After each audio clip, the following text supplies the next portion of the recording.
O ministro da Defesa assinou uma carta da Organização dos Estados Americanos sobre a democracia. Quem acompanhou tudo de perto é o repórter Bruno Pinheiro, que entra ao vivo agora com a gente para falar sobre esse encontro, essa carta. O que diz exatamente esse manifesto, Bruno? Boa noite. Olá, Lívia, você uma ótima noite. A quem nos acompanha aqui no Jornal Jovem Pan nesta quinta-feira, este evento que acontece nesta última semana aqui na capital federal, reunindo 28 ministros, representantes, alguns não são ministros, são secretários, exemplo, dos Estados Unidos, que realmente é um secretário que assinou este documento reforçando o compromisso com a democracia. Teve também uma condenação a esse conflito entre a Rússia e a Ucrânia, que segundo este documento, essa invasão russa não é a melhor forma de resolver qualquer situação, ou seja, uma disputa. O que diz realmente essa documentação que foi assinada, que é respeitar a democracia.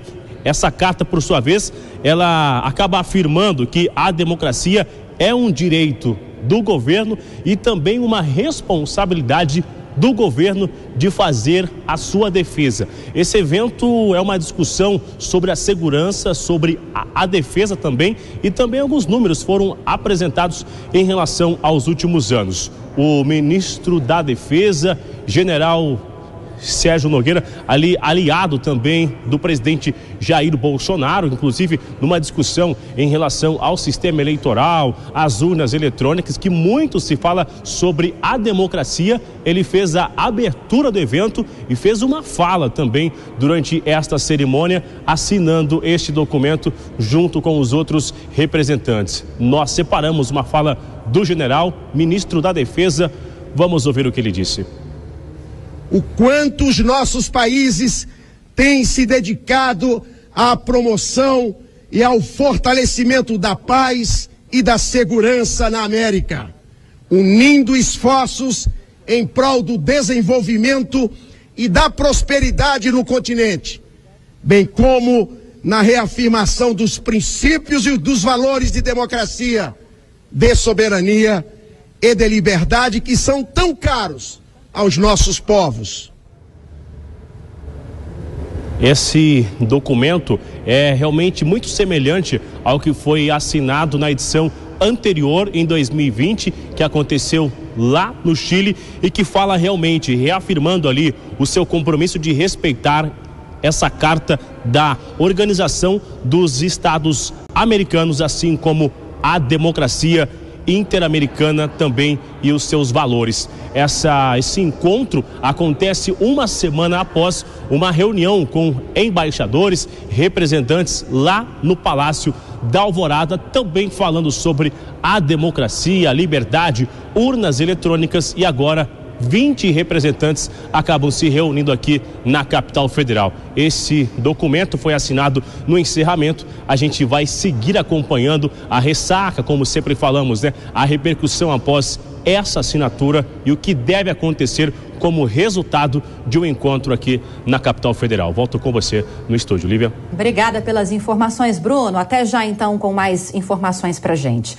Cristina Grêmio, eu quero saber sua opinião em relação à participação do ministro da Defesa aqui do Brasil nessa conferência que terminou com a assinatura dessa declaração de Brasília. E é bom a gente trazer informação aqui que, além de se comprometer com a promoção e a defesa da democracia, como o Bruno explicou, é um compromisso também que esses 21 signatários dessa declaração fazem com um fortalecimento de políticas públicas voltadas para a participação das mulheres nas Forças Armadas, um compromisso com o meio ambiente, com as mudanças climáticas, mecanismos para evitar os efeitos das mudanças climáticas e outras pautas importantes também.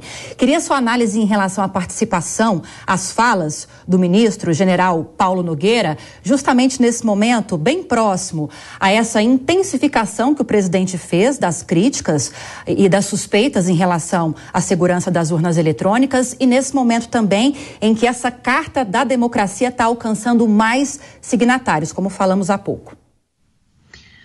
Vamos lá, Lívia. Primeiro, em relação à segurança das urnas eletrônicas, eu gosto sempre de dar a minha opinião em relação a isso.